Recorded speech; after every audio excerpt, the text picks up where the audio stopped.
We've all gone to these professional development sessions where we hear these wonderful speakers, and yet we walk away sort of scratching our head a little bit and saying, okay, that's great, but how do I do it? One of the things that I think is unique is that I believe that we do have a model, not the model, the one and only model, but I think it's a model for others to glean from around the country if they're saying, you know what?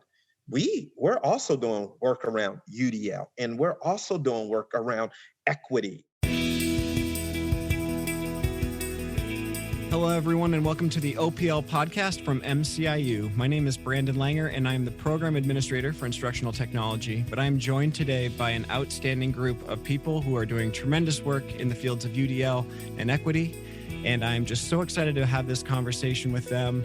We're going to pass around the mic here because we have a lot of people joining the call today, and we're very excited to have all of them. I'm going to have the MCIU team kick it off first, and then we'll introduce our friends from Cabrini University.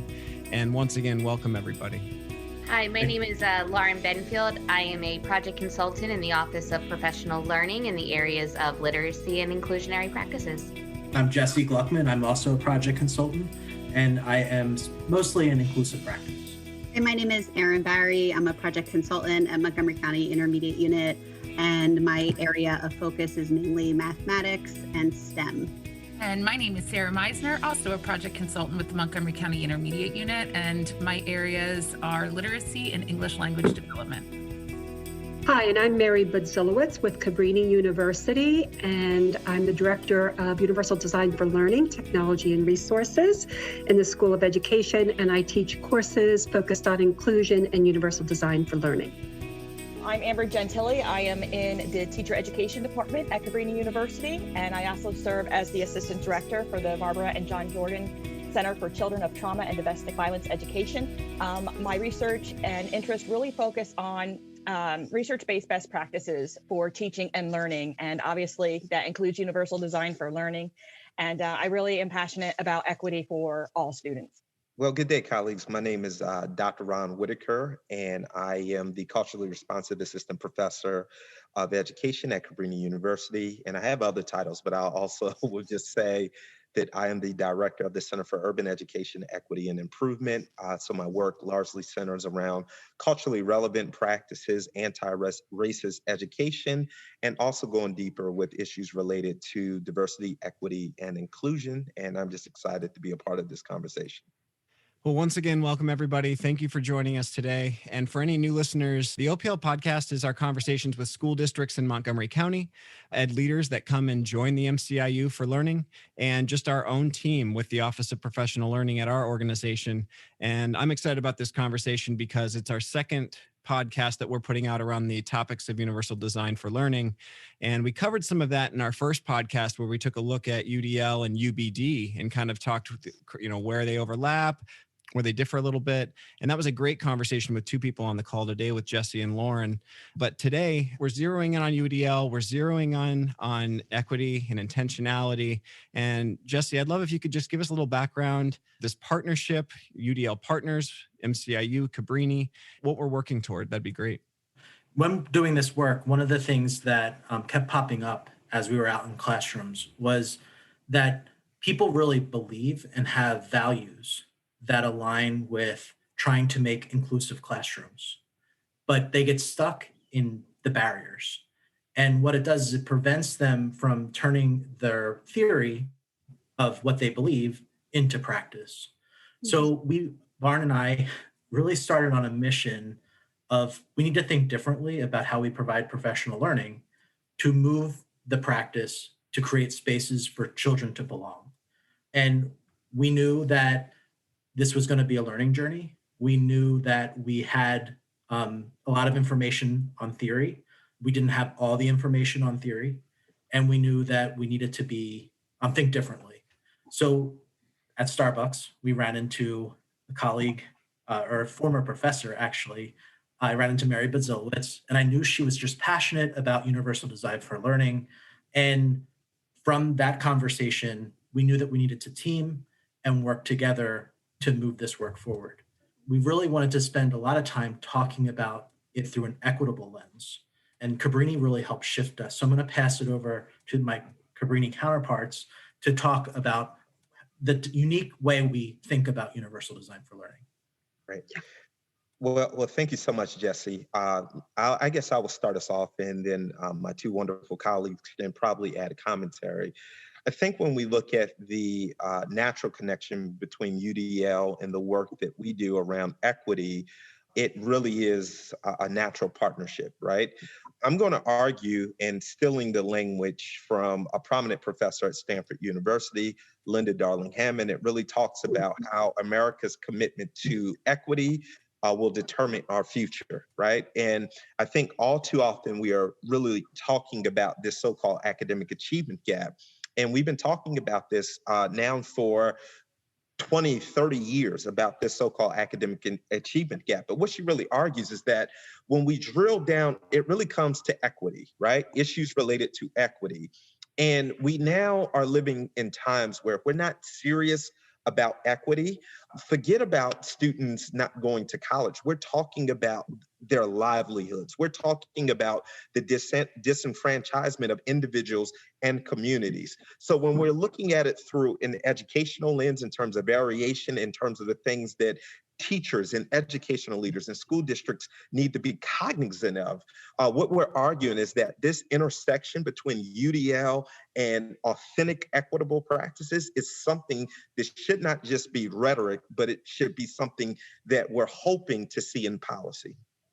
And I'd like to jump in. This is Mary Budzilowicz, and say how fortunate Cabrini was to bump into Jesse that morning at Starbucks, because first of all, Ron just mentioned Linda Darling-Hammond. As we know, Ron, she's also been a huge proponent of K-12 higher education partnerships. And Amber and I we're coming off a 2017 UDL symposium, UDL for Social Justice, where the thinking that was beginning there with, wait a second, this is really a framework that can lead to more socially just practices in the classroom. And so to have that conversation with Jesse and recognize that this was in many respects a missing piece of the puzzle for us. We knew we wanted to engage in this work. We knew that it would bring so much value to our campus, but we also recognized that in our social justice commitment, we needed to also be tied in to K-12. It just makes me think of this insane service loop. Like, you are preparing our pre-service teachers who are going to enter then our K-12 system, but then our K-12 system is then preparing students for post-secondary education. Absolutely. So, I mean, to me, it just makes complete sense that there should be really strong connections and partnerships between K-12 and higher education, because we service almost each other. And it's almost a disservice if we are not working together. And I think that's the beauty of this partnership, is that we're trying to link and make that full circle, because we truly are working with populations of people just at different age groups and different points in their life through this whole educational programming. Us at in the teacher education department really have a unique opportunity to be twofold. To Lauren's point, like, we hold ourselves to be intentional in this work, right? And so we want to use it instructionally in our practices. But by doing so, then we're also trying to prepare our students to experience it as students, but then also to increase their lens as future educators who can then take it forward to their students. So that's what really I try to hold myself to, modeling that intentionality, practicing what we're trying to teach here, so that we can ground it from a theory to practice, right? And there's so many systemic barriers and biases, or whatever you want to call them, that are our norm, unfortunately, still. So, we need to be very intentional. And that's why I'm very interested in the work of mindset. And that's not just in terms of student mindsets, but teachers' mindsets. And to me, it goes beyond the growth versus fix that Carol Dweck is so passionate about. And I believe in that as well. But I really think, that deliberate checking of your biases, checking of what your intentions are, being aware of the people who you are working with and what their needs are and who they are and what value they bring, is just such an important part of it all. And I would add to that, I know that one of the things that we often talk about amongst this group is the emerging recognition of universal design for learning, not so much as a framework, but as a mindset for intentionally designing instruction. Well, and that's what I was going to hop in with, because intentionality, I think Ron alluded to it earlier in terms of even the equity work. It's no longer just a matter of recognize, or maybe it was our conversation beforehand, but it's not recognizing that things need to be done. We have to make real progress here. We have to take real steps forward. One of the things that our office has done on the flip side is our team has doubled. It started with Lauren and Jesse, and now we have Aaron and Sarah who have joined the group, to help lead this work from our side of things. And what I think is exciting about that is just what the two of them bring to the table. But Aaron, what excites you about the UDL work, and what do you feel like you've gained from this year in general in working with Cabrini?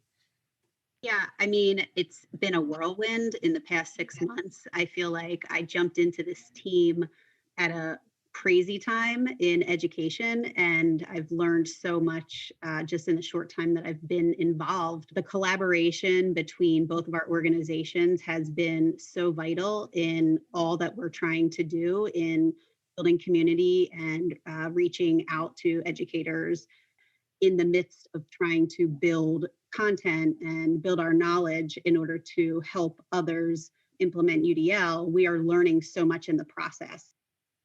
And Brandon, I would just like to say, it's Mary Budzilowicz, I'm learning so much from my colleagues at the MCIU. What's great about everything that everybody's highlighted so far is we've all highlighted different work from different people, but it comes back to our individual work and our purpose that's driving us forward. So what are our goals here? What are we hoping to accomplish as UDL partners, as MCIU Learns, and as Cabrini? And Ron, I know you've been doing some work around the county. I saw some tweets yesterday. I think you were working in our area. What are your goals? What are we got big issues that we're trying to tackle right now. What are you attacking yourself right now? Yeah, so I guess one of the I don't even want to call it a challenge, but because it's really an opportunity. And in conversation with my colleagues over the last few years, one of the things that I argued is that I know that we're in the work, but we also need to take time to get outside of the work so that we can really reflect a little bit more deeper, and we could actually share this with colleagues across the country. One of the things that I think is unique is that I believe that we do have a model, not the model, the one and only model, but I think it's a model for others to glean from around the country if they're saying, you know what, we're also doing work around UDL, and we're also doing work around equity. And like my colleague just also mentioned, well, we're doing growth mindset, and we're doing so many other things. So I believe that we offer a model that others could glean from. So there are tremendous growth opportunities in terms of the ways in which we're promoting the work, whether that's through a book, whether that's through a podcast, whether that's through videos, whether that's through professional developments. When you say model, are you talking about your critical help model? Is that what we're referring to, or is there are you referring to something else? I think that that's one aspect of it. I'm calling this partnership a model, right? Gotcha. In terms of, what we would argue in the scholarship world, if we're really committed to social justice, then that means that there needs to be partnerships. The university in partnership with the community in partnership with school districts. We're doing it, right? So I think in many ways, because we're doing that, that becomes a model that others could glean from and hopefully, enhance the work that we're doing. And I think to piggyback on that, it's really about the team approach. UDL is a framework that we all see ourselves in. And when we're modeling that, even through our design of our consultant team, right, the team that goes out and provides learning, that is power. That's how you move pendulums. We need all the viewpoints to be connected in some way. This team connects us in moving this forward in a very effective, unique manner. And we always talk about who's going to be at it next, right? We're having that conversation with Cabrini, which professor's coming in next, and why would they add value to our team? PIU, if we take on more school districts, who's coming in next, and what are they going to bring? What's the viewpoint they're going to look through? And that's exciting. Like Sarah, she brings English language learner lens to the team, and We didn't explore that as fully as we need to yet, but it's on the docket. We know it's there, and we have the person looking at it. So the team approach to all of this is really, really critical. I also think the power of UDL is that it's not adding more to teachers' plates. Yes. It's really about seeing your work within the framework and how that can support all of your students without coming at it from, as Mary said, that deficit mindset. It's really starting from the beginning of your design phase and thinking about how you're going to meet the needs of all the diverse kids that are in front of you. And that's also why the power of having the diversity on the team is really a strong point, I think, of the partnership, is because we're all coming from those different lenses to support all of our learners. Yeah, to Jesse's point, anytime that you can, move away from isolation, we all have these little silos that where we do our work, right? But that limits our impact. So when we come together and widen our inclusivity with this work, I think that, then we're going to have more of a broader impact, and just, hopefully there'll be a ripple effect. And to Lauren's point, we already have this circuit from K-12 all the way up through higher ed and back around, right? But anything that we can do just to keep expanding that and get the work out there, I think is beneficial. I think that one of the questions you asked too is what are your intentions in the work? And what attracted me, or attracts me, continues to attract me to all of this is twofold. I'm very attracted to the normalization of difference, to creating communities of learning where difference is valued, moving away from this deficit model of looking at children. And I think the second thing that I love about this work that we're doing is this idea, I'll call it mutualism, meaning that as teachers with this intentional design, we include the learner in the conversation, right? The learner has a voice in the design of learning experiences. So those are two really big things for me. I came at UDL from a personal aspect. It was my own daughter. I mean, I've been with UDL now. My daughter's 30, and this started when she was 12 years of age. And I went looking for something, anything, because she wasn't really included. She was in a classroom, but not really included. So, and I think eventually that's evolved into this word, equitable practices. So that's the beauty for me of getting to work with this group each and every day. I think one of the ways that this partnership is doing that is through the Name It, Frame It, Tame It. I'll call it a series of assets, of points to take and apply. And I think it models very much what you just said. It is pieces, it's bite-sized chunks that aren't just here's a whole different way of doing things, figure it out. It's like, no, take this piece and let's think about it critically for a few minutes. Let's talk about possible outcomes, hearing, practical application of good practice. Where did that arise from, or the Name It, Frame It, Tame It, idea? What's that coming from or stemming from? Where's Ron? I was going to say it was all Ron. It was all Ron. Ron started us on the Name It, Frame It language, and we were sitting around one afternoon and we're like, we really need to figure out a way to get this out. What can we do? How can we brand this, whatever you want to call it?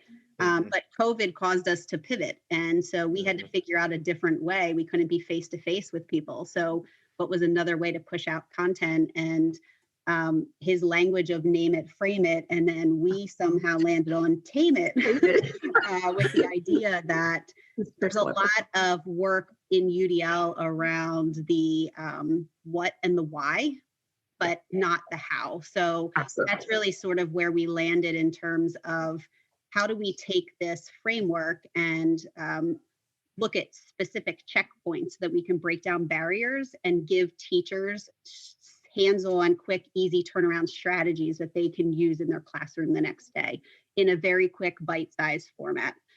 Yeah, and I would like to say again, it's Mary from Cabrini. From the very beginning, we recognized in our conversations that, we've all gone to these professional development sessions where we hear these wonderful speakers, and yet we walk away sort of scratching our head a little bit and saying, okay, that's great, but how do I do it? What does that look like in my practice? What does that look like in my classroom? And so I know that there was a commitment from the beginning, as Erin just articulated, that we really did want to emphasize the how as well. And I do think that this is a brilliant way to frame that how. Yeah, this is Amber. And to echo what Mary was saying, I can tell you from having been on the administrative end of K-12 and as an instructional leader, all that stuff, that's what teachers want, right? They're like, that's great, but what can I take to my classroom? What is the takeaway? Let's boil it down. That's what they want. And that was really what we're trying to give them in a sensitive way to their time and to the times we're in right now too, right? So just giving them little pieces, right? Because that's the, sensitive approach. So I think it's, I'm really hopeful about the impact it'll have.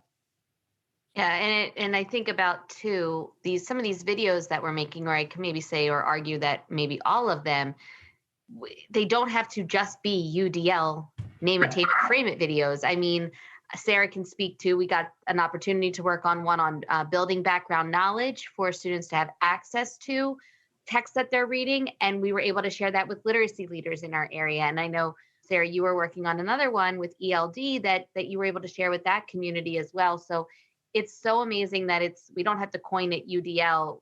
You can make videos and they can be shared to many, many different content areas without ever calling it UDL, because it's just really strong, practical ways for teachers to look at their content area and find the ways that their students maybe can access some of their content better than they already are.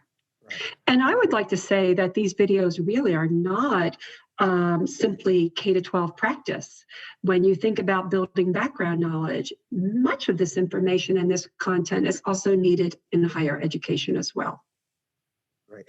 And I guess what I was going to say, I guess just to give a summary even of name it, frame it, tame it, is that too often we're talking around the issues, right? We're being so nice and we're being passive aggressive, right? And in many ways, the name it, frame it, tame it is our way of saying that we're never going to be able to conquer what we don't confront. And so we want to call it out. Then we want to give a framework in terms of how we're going to deal with it. And then we're also given some processes, right? So in many ways, that's what we're hoping to do with this cute name it, frame it, and tame it. So Ron, I think you're leading the charge, though, on one of the larger issues that have to be kind of confronted, and one of the larger discussions that, as I am a part of them, I have a meeting this afternoon in our organization with leaders talking about this topic of equity. And I think one of the things that I'm still wrapping my head around or finding the right avenues to do so is, how do I approach it? I spoke in a previous podcast with another wonderful leader, Siobhan Norris, on this topic earlier in our podcast, and just shared, look, I'm a 30-year-old white guy from Nebraska. You know what I mean? This isn't necessarily always feel like my story to tell, but I want to be a part of it. I want to help. I want to support and give voice to this issue, because I don't think it's something that we can just sit and talk around anymore. That's obvious. Right. So what are others that come to learn with you and all of us? What are they getting out of those sessions? Or I asked Siobhan this question. What are you hoping to provide them in terms of an experience? Yeah, that's a really powerful question. And also, can I just say this, Brandon, too? I appreciate the fact that you even shared your narrative. I think too often when we have the talk, right, some individuals feel as though they cannot be a part of that conversation, but you're also coming through a lens in which you're teaching us and we're co-learning with you. So I think individually, we all have our stories, but then I think there's this other story that all too often we run away from, right? And it's this historical macro level story that some people feel as though, well, let's not talk about that. So to answer your question, I think the first thing is truth, right? We have to be truthful with this story that all too often has not been told, or one that we try to sanitize. I think the second part is this. We also have to be humble when we do this work, right? Because no one has arrived. If someone had all the answers, we wouldn't be having a conversation. Let's just be honest, right? So even for those of us that we teach courses, we write books, we give interviews on this particular issue, no one can say that they are the sole expert or they have the answer. So there's a lot of humility. And here's the other piece too. Brandon, as you talked about, you situated where you grew up demographically and regionally, right? And, the age that you are now, I would argue that 15 years ago, perhaps you had different perspective. So you're continuing to grow. So we all have to be humble. I think the third part is this: we have to find ways to communicate. And I think that this conversation becomes so hard because we come at it from the place of disagreement and instead of the place of where are we connected, right? And I think that there's a connection. I don't care if you grew up in urban East Coast and someone else grew up somewhere on the West Coast or Southwest. There's always a place of connection. And we have to work hard to find that place of connection, because I think that starts to build bridges when we have the conversation. And I think that that's something that hopefully people walk away with after they're in conversation with me, that this is about connection and this is not so much about where we differ. So, that's what I would like to offer, I guess, related to the question that you just posed. One of the things that I think is really powerful, and one of the reasons why I think MCIU is so attracted to like Ron Whitaker and Siobhan Norris, is they understand that when we're talking about equity, we're not just talking about race, and we're not just talking about one of the isms, right? We really, when you listen to Siobhan and Ron talk, what they're laying out and the way that they are saying we need to address this issue is so universal, right? Which takes us to the UDL. And they're paying attention to context matters. So one solution in one school is not going to be the same for the solution in another school. And they are able to weave in the same thing we're trying to talk about through everything that we do through universal design for learning. At the same time, we need to look at race, and we need to talk about gender, and we need to talk about sexuality, and we need to talk about all the other populations that we're trying to make fit in a universal classroom. And I would like to say that I do think from the beginning, and Ron alluded to this, and Jesse has talked about this, Ron talked about this in the very beginning of this conversation. What made us unique from the beginning is that we recognized that this needed to be explicit. In other words, UDL was sort of saying it was implicitly embedded in the guidelines, but we knew that we wanted to make it explicit. The role of relationships, the social emotional learning, the culturally responsive sustaining education through the HELP framework. And interestingly enough, Bettina Love has published an article today that basically is calling us to practice and saying enough is enough, get up and do the work. And it really is what we are doing in a very explicit way. And I think that's important. I think since the beginning, when we started this work with our first cohort of teachers, we started very small. We were lucky enough to bring CAST into the work in the summer of, I guess it would be now summer of 19? Summer of 19, I believe, 2019. Yes. Thank you, Ron, for confirming that for me. You see me counting in my head. And we had about 50 teachers join us. And then from that 50, we offered an invitation for our schools and our participants to explore with us. We didn't want this to be something that they were just signing up for and just going like, let's jump right into UDL. We wanted them to explore and be able to find how UDL can support what they already have going on in their buildings and within their school districts. So we started with a small group of 24 teachers and administrators. And by January, when we ran the second part of our cohort, we jumped up to close to 75, 80 teachers. So just in that span of 3 or 4 months, we really, within the county, people were really starting to talk about UDL. And we were hitting this wonderful stride, got to meet all 80 of those participants. And then, of course, COVID happened.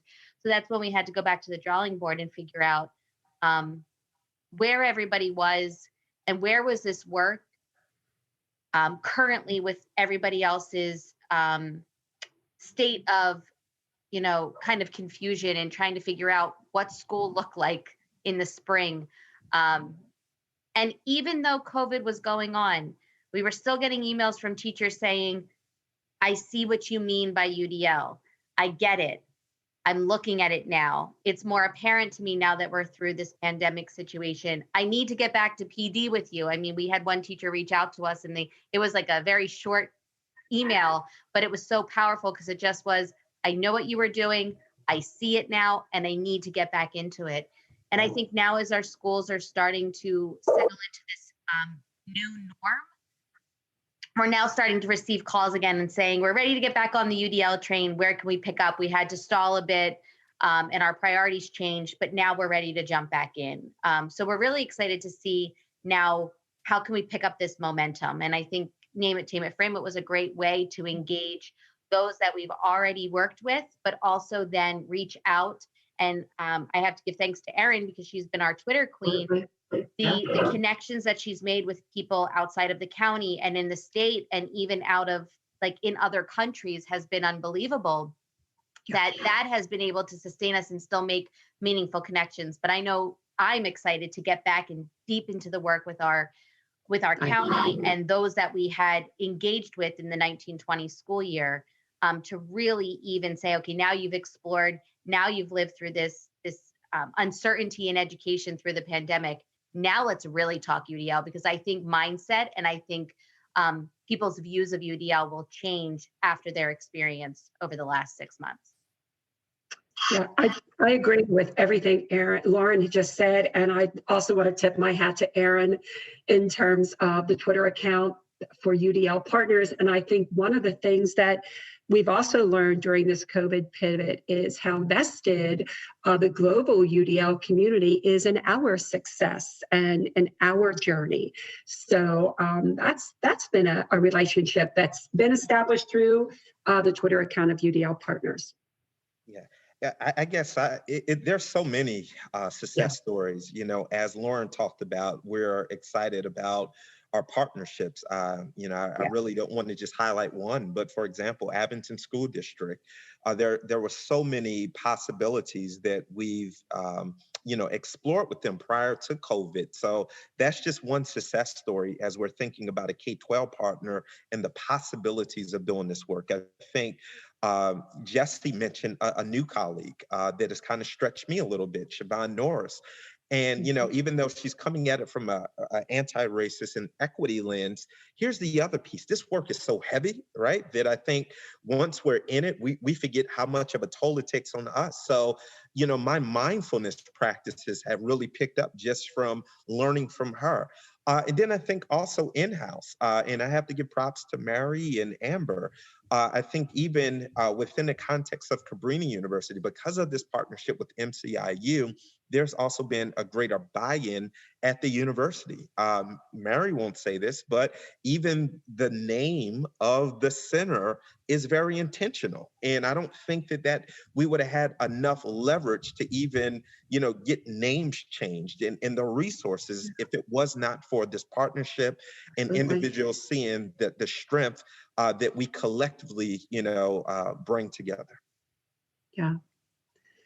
And I would just add quickly, this partnership, working with my MCIU colleagues as well as my Cabrini colleagues, this past semester in that pivot to teaching fully online made me a better educator. There's just no doubt about it. There were just so many things that we talked about that I thought to myself, oh my gosh, I'm not doing that. I need to bring that into my own teaching, whether it was a conversation with Sarah or Erin or Jesse or Lauren and Ron and Amber. We make each other better educators. I'm just so thankful every day to be a part of this group. And I think one of the things that is really refreshing to me is Cabrini's mission is education of the heart, and they have a philosophy. They have a social justice mission that they are committed to. And I think, when we talk partnerships, usually you think of like, you want it to be mutually beneficial.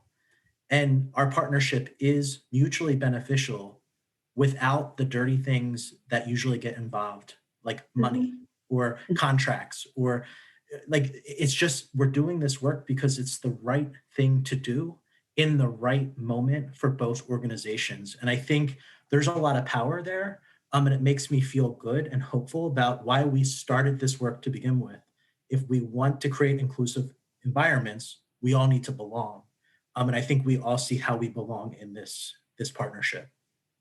And Jesse, I'd like to add, it's not just about, it's the right thing to do for both organizations, it's the right thing to do for teachers and children. And I think that's what really drives us and all of the work that we're doing. Yeah, having that shared passion, I feel it in each and every person on the team. And that is so empowering and so motivating. And I think that that's a big part of it, is we all have that, what we want to, what we're trying to do, and we're on the same page with it. And we have our strengths that we can bring to the table together, and we support one another with those. And that's really been a great experience. Yeah. Well, I have to say, coming into today, being kind of the eighth wheel, if you will, of this conversation, one of the things I didn't know what to expect so much from is exactly what all we were going to hit, how deep into UDL we were going to get. And I'd say we touched on a couple topics today. But if one thing is evident amongst this group that I think will continue to drive this partnership forward, it is that everybody involved is excited to continue driving it forward, but also excited for what they're getting out of it. And I think that speaks to the numbers that Lauren was speaking about, people that want to be involved with this, not just from a leadership perspective, but from a learning experience. Lauren, you referenced teachers in terms of like kind of disappearing maybe temporarily to kind of just deal with their classroom in the moment. Talking with my dad, who's a history teacher, we talked about the COVID fog. I had like my map that I was headed down, and then all of a sudden this like fog descended around us and I couldn't see where I was going. But I got to see him for the first time this year, actually, over the break, which was great. And we were talking a little bit, and it was just nice to just kind of hear him basically describing a practice of taking one step at a time. And I think with that, you're taking one intentional step at a time. You worry more about the next step you're taking, the next step, rather than where it is you're trying to land. That's an important, I think everyone on this call would agree, beginning with the end in mind is best. But if I know I'm headed east, I know I'll get there eventually. At this point, it's just about being intentional with the steps I need to take, addressing the needs of my students, my staff, whatever it is that I need to take as best I can in this moment. But as the fog lifts, I think everybody's going to be excited to take that newfound respect for intentionality and those small steps to make bigger ones on the other side of this. So thank you, everybody, for joining this conversation. I have a feeling it won't be our last one, but I know that all of you are working extremely hard right now just to provide for our teachers and make sure that, but everybody is supported as best as we possibly can. To finish out here, though, I want to make sure that we connect everybody to these networks that we've established. So Aaron, everyone talked about and gave you kudos for UDL partners. Can you just give us a little, where can people go to learn more? How can they connect with us? Yeah, so our Twitter handle is @UDL Partners. We also have #UDL Partners. That's where we're tweeting out these Name It, Frame It, Tame It videos. We also have some things that are living on the Learn site for MCIU. People can go there and sort of learn about the Name It, Frame It, Tame It. But yeah, following us on Twitter is probably the best place to start right now. We're hoping to expand some social media avenues as time moves forward. In the meantime, please follow us. Respond to us on Twitter. That would be fun too, because we would engage with as many people as possible. I want to make sure I open up for Cabrini. Cabrini, you have your own, and I'm sorry, is it Cabrini SOE? Yes, it's @Cabrini SOE for School of Education. Both groups are pushing out wonderful resources. Please give them a follow. And as Aaron said, please feel free to reach out and connect with us. For the Office of Professional Learning, we are @MCIU Learns. And the site that Aaron referenced is learn.mciu.org. We are posting a host of resources related to this partnership, but also our other work in the areas of equity, continuity of education for this year. Please reach out to us. Once again, this is the OPL podcast. My name is Brandon Langer, and thanks for joining us.